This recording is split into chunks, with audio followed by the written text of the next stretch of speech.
জীবন নির্বাহের জন্য জীবিকার প্রয়োজন। আমাদের এই জীবন জীবিকা যখন একঘেয়ে হয়ে ওঠে আমাদের কাছে, তখনই এই নিত্য নৈমিত্তিক জীবনযাপন বড় বিষাদময় হয়ে যায় আমাদের। আর তখন এই জীবন যাতে আরও দুর্বিষহ না হয়ে ওঠে, আমরা যেন আবার নতুন এনার্জি পাই, এই একঘেয়ে জীবনে আবার যেন আমরা ভালোভাবে ফিরে আসতে পারি, তখনই আমরা প্ল্যান করি কোথাও একটা টুক করে ঘুরে আসার।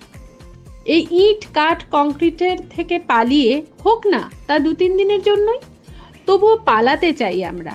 আর তা যদি হয় সবুজের চাদরে মোড়া এক জঙ্গল, তাহলে তো আর কোনো কথাই নেই। দূরত্বও বেশি না, গাড়িতে মাত্র ঘন্টা চারেক। সঙ্গে পাওনা প্রাচীন মন্দির, প্রাচীন রাজবাড়ি, নদী, শালবনের শাড়ি। কি যাবেন তো আমাদের সঙ্গে? চলুন তাহলে বেরিয়ে পড়ি হাতের কাছেরই এক জঙ্গল ভ্রমণে। সঙ্গে থাকুন আমাদের।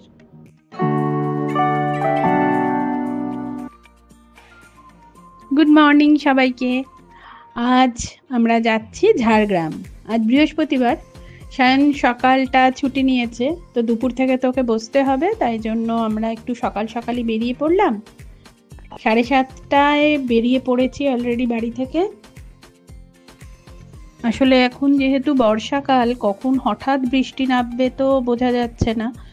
আর গুগল দেখাচ্ছে কিন্তু 3 ঘন্টা 43 মিনিট, বেশিক্ষণ সময় লাগার কথা নয়, কিন্তু তবুও যদি মাঝে বৃষ্টি ফিষ্টির জন্য একটুখানি কোথাও দাঁড়াতে হয়, সেই সব ভেবেই একটু সকাল সকাল বেরিয়ে পড়ার প্ল্যান।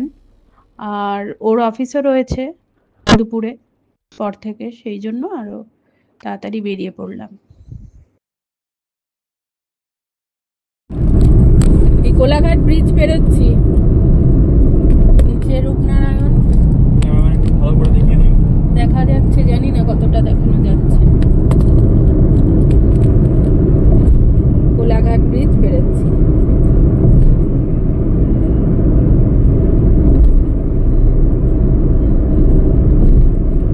অলরেডি কিন্তু আমাদের প্রথম টোল আজকের দিনের জালা ধুলাগড়ি টোল প্লাজা পেরিয়ে এসেছি, যেখানে আমাদের টোল কেটেছে 130 টাকা। আমরা এসেছিলাম এখানে একটা পেট্রোল পাম্পে পাঁশকুড়া পেরিয়ে। এখানটা এসে একটুখানি তেলও নিলাম, আর একটু ওয়াশরুম ইউজ করলাম, একটু গাড়িটাকেও রেস্ট দিলাম, দিয়ে এবার আমরা যাচ্ছি। দেখা যাক, সামনে কোনো একটা চায়ের দোকানে দাঁড়ালে হয়, জানিস, একটুখানি চা খেয়ে তারপরে আবার চলবো।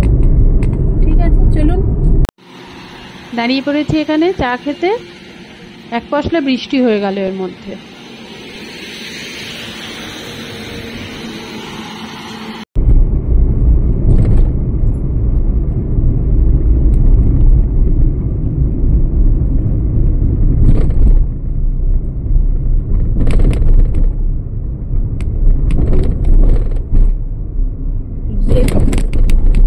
Debra toll plaza.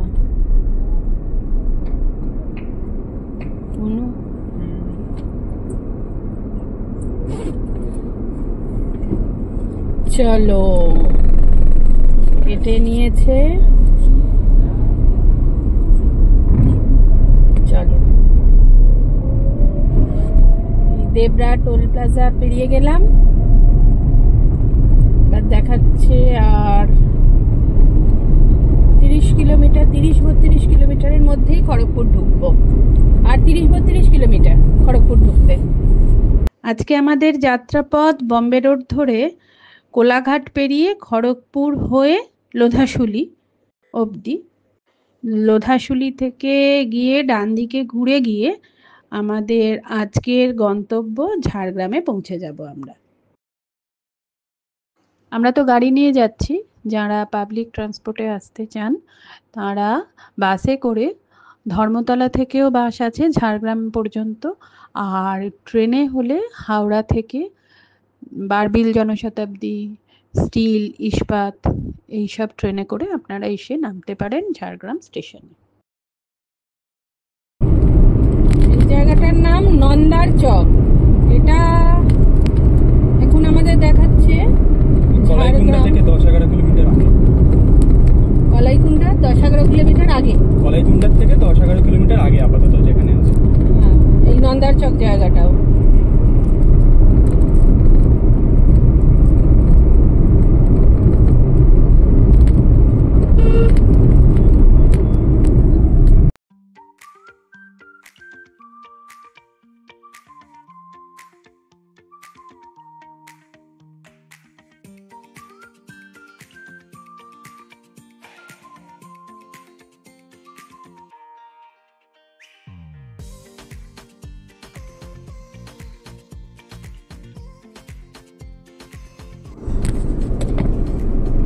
এটা বালি ভাষা টোল প্লাজা। আজকের মতো এটা তৃতীয় টোল, থার্ড টোল দিচ্ছি আমরা। সম্ভবত 90 টাকা কাটবে।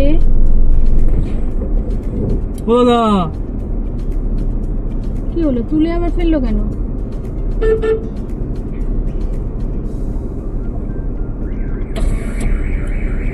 উঠলো না তো। হ্যাঁ বাইক বেরোলো, বাইকটা বেরোলো, ওটা নিয়ে নিল, গাড়িটা বেরোলো। ও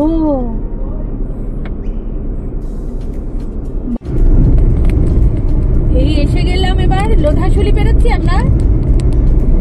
এই দুপাশে জঙ্গল, লোধাশুলির জঙ্গল।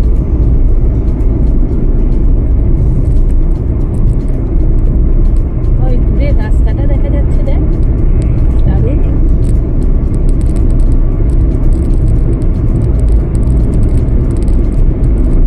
বা এই জায়গাটা আবার অনেকটা ফাঁকা মতো জায়গা।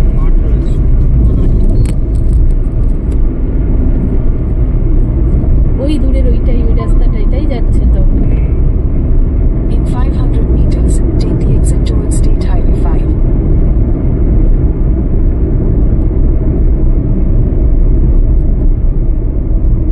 বাহ, এবার আমাদের ডান দিকে সোজাই গিয়ে বাঁদিকে যেতে হবে। এই বাঁদিকে রাস্তা যেটা নামছে ওটাতে বাঁদিকেরটাই যেতে হবে। Take the exit towards State Highway 5. নামতে হবে এবার বাঁদিকেরটায়। সোজাটা বাহারাগোড়া চলে Continue for গেল। 1 kilometer. বাহারাগোড়া সোজাটা যেটা উঠে যাচ্ছে, আর আমরা ঝাড়গ্রাম বলে বাঁদিকটায় নেমে গেলাম। এখান থেকে বোধহয় একটা ডান হাতে কোনো রাস্তা আছে, ঢুকে বাঁদিকে কাজ। হ্যাঁ বেশ কিছুটা, এখনো ওই 800 মিটার মতো গিয়ে ডান দিকে বোধহয় ওই ঢুকবে কি, দেখ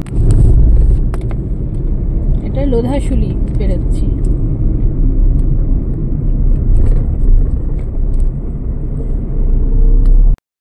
ঝাড়গ্রামের একটু আগে বাঁদিকে ঘুরে গেলাম আমাদের রিসর্টে যাওয়ার জন্য। রাস্তাটা বেশ খারাপ। আমরা প্রায় এসে গেছি আজকে আমাদের চেতনা ইকো রিসোর্ট। আর একটুই বাকি। সত্যি ইকো বটে। হ্যাঁ, Take the next right.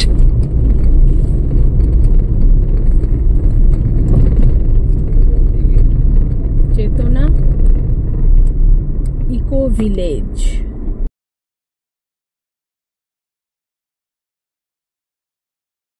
এইরকম রাস্তায় গাড়ি চালানোর একটা নতুন You have arrived. এসে গেছি তো কি, এই যে এসে গেছি আমাদের ডেস্টিনেশন চেতনা ইকো ভিলেজ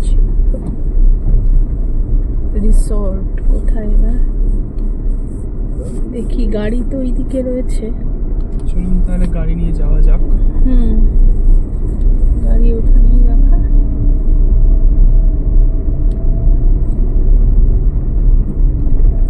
ভিলেজের ফিলিং দেবেই।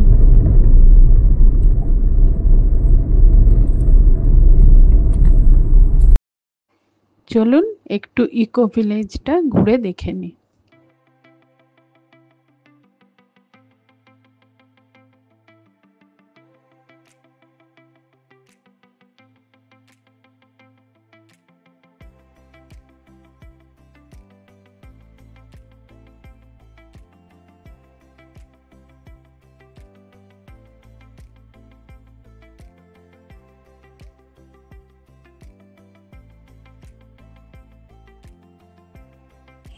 চলুন আপনাদের এবার রুম ট্যুরটা দিয়ে দিই। খুল যা সিমসিম, এই দরজা খুলে গেল। এবার দরজাটা বন্ধ করে দিই। ও এখানে কি একটা লেখা রয়েছে দেখছি। আচ্ছা, ও ঘরে তো টিভি দেয়নি যাতে প্রকৃতির সঙ্গে আমরা আরো বেশি সময় কাটাতে পারি, আরো একসঙ্গে বেশিটা সময় কাটিয়ে আত্মস্থ করি প্রকৃতির সৌন্দর্য। সেই জন্য ঘরে টিভির কানেকশন আছে কিন্তু টিভি নেই। এসি আছে, ঘরটা বেশ বড়। ওটা ওয়াশরুম, পরে দেখাচ্ছি। আর এই একটা ওয়ার্ড্রোব আছে, এটা একটা কুইন সাইজ বলতে পারেন, 3 জন হয়েই যাবে। আমরা একটা এক্সট্রা কট নিয়েছি। একটা বেড সাইড টেবিল রয়েছে, এখানে কেটল আছে, চায়ের কাপ, গ্লাস আর চায়ের কিছু জিনিসপত্র সরঞ্জাম। এই বস্তুটি আছে কিন্তু এটি আমাদের লাগে না আমার ফ্যামিলিতে। আর এইখানে একটু এক্সটেন্ডেড বাথরুমের পাশের অংশটায় এটাই একটু জিনিসপত্র রাখা হয়ে গেছে। এখানে আলো, এইখানে একটা জানলা আছে।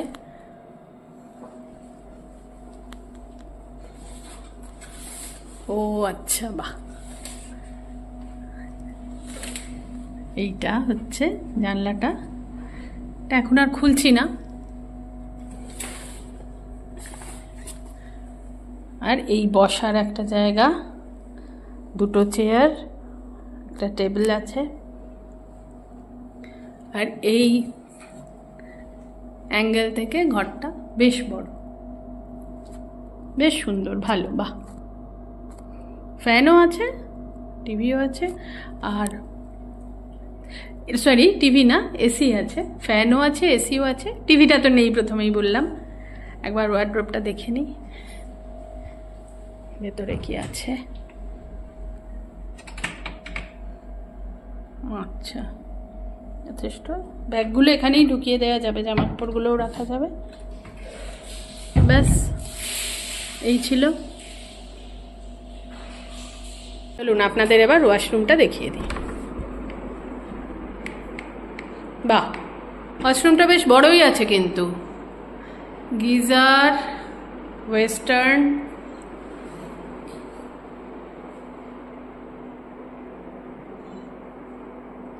হ্যাঁ বেশ বড়, পরিষ্কার, আলো হাওয়া। এখানে বালতি, মগ, এই জায়গাটা, শাওয়ার, মিরার, বেসিন। ঠিক আছে।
চলে এলাম লাঞ্চ করতে।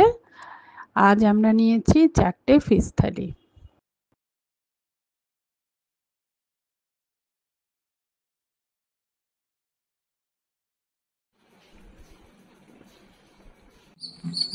দুপুরে লাঞ্চ করে ঘরে ফেরার পথে দেখা হয়ে গেল এখানেরই 2 সদস্যের সঙ্গে।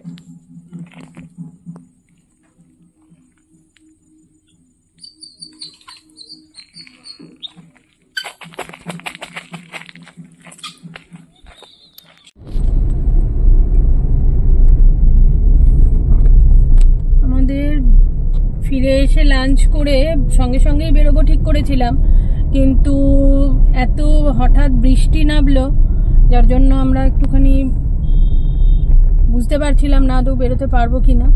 তো যাই হোক, বৃষ্টিটা ধরার পর আমরা এখন যাচ্ছি কনক দুর্গা মন্দির। এবার চলুন দেখি, বলছে তো একজন বলছেন 5:30টায় বন্ধ হয়ে যায়, আর একজন বলছেন 6টায় আরতি হয়ে বন্ধ হয়। তো এখন 4:20 মতো বাজে, আশা করছি পৌঁছে যাব।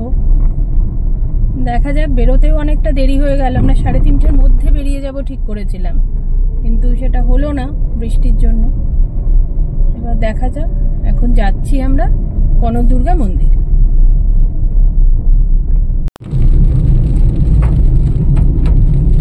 আকাশে খুব মেঘ, বেশ মেঘলা করেছে, সঙ্গে সমানেই ঝিরিঝিরি বৃষ্টি হয়েই চলেছে। তো আলো জ্বেলেই এগিয়ে চলেছি আমরা। এই রাস্তাটার উপর দিয়ে জল বয়ে যাচ্ছিল সেদিনকে, লোকগুলো যেতে পারলো না, পালালো। এটা হচ্ছে ডুলুং নদী, সেই রাস্তার ওপরটা দিয়ে জল বয়ে যায়, এখনো ভরা ভর্তি। দেখো মাদিকে বুঝতে পারি কি দেখতে না। এই দেখুন, বাপরে, এখন অনেকটা নিচে, কিন্তু ওপর দিয়ে যায়।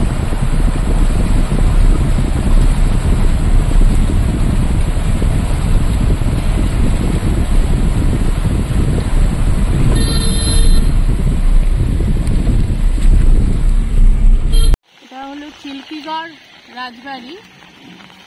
এখন অন্ধকার হয়ে গেছে, বৃষ্টিও পড়ছে সঙ্গে। এটাই মেন গেট।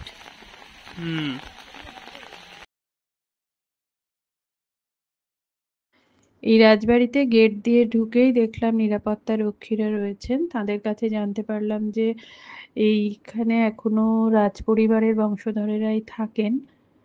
তো এখানে 2টো মন্দিরেই নিত্য পুজো হয়, মহাদেবের মন্দিরও রয়েছে, আবার বিষ্ণু মন্দিরও রয়েছে। এখানে নিত্য পুজো হয়।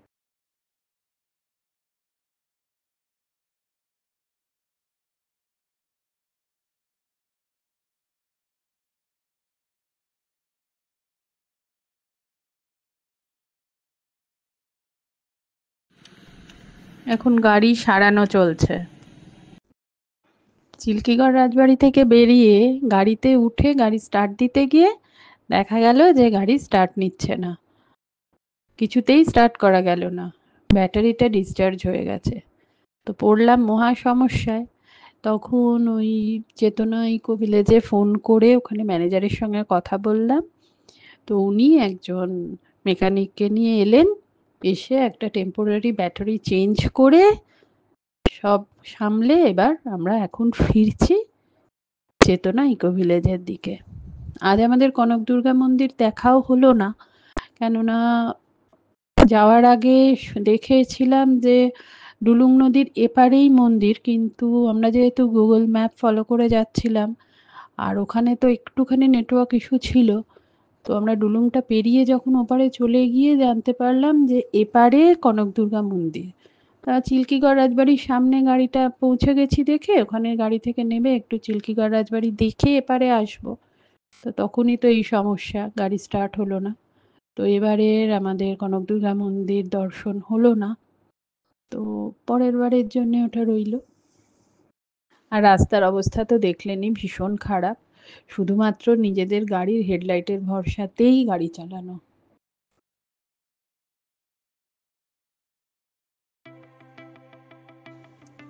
দেখুন রাতে চেতনার রূপ।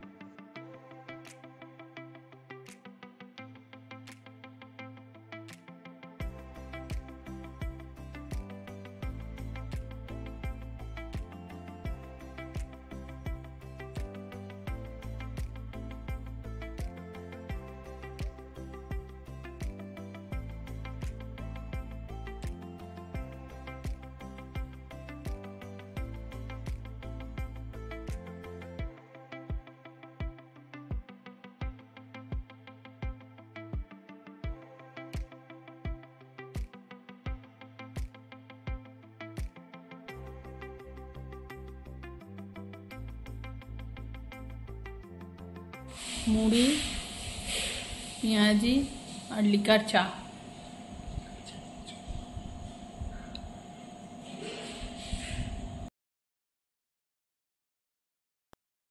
Good morning. ঝাড়গ্রামে আজকে আমাদের দ্বিতীয় দিন। আজকে শুক্রবার, তো সায়নের তো সকালে অলরেডি অফিসেও বসে গেছে। আমরা টুকটাক এদিক ওদিকটা একটুখানি সেই সময়টা ঘুরে নিচ্ছি। আজ আমাদের ঝাড়গ্রাম রাজবাড়ি ট্যুরিস্ট প্রপার্টিতে রুম বুক করা আছে। তো এখান থেকে দূরত্ব মিনিট 15 এরকম। সায়নের কলটা শেষ হলে একটুখানি ব্রেকফাস্টটা করে নিয়ে আমরা বেরোবো, এরকমই চিন্তা ভাবনা আছে। ব্রেকফাস্টটা তো এখানে কমপ্লিমেন্টারি। কাল রাত্রে আসলে আমরা সবাই ভীষণ ক্লান্ত ছিলাম, যার জন্য রাত্রে ডিনারের সময় আর সেভাবে ভিডিও করে ওঠা হয়নি। কাল রাত্রে আমরা নিয়েছিলাম রুটি, আলুর দম আর পনির বাটার মশলা। আজকের মতো এই পর্যন্তই। পরবর্তী অংশ নিয়ে আসছি আবার পরের ভিডিওতে।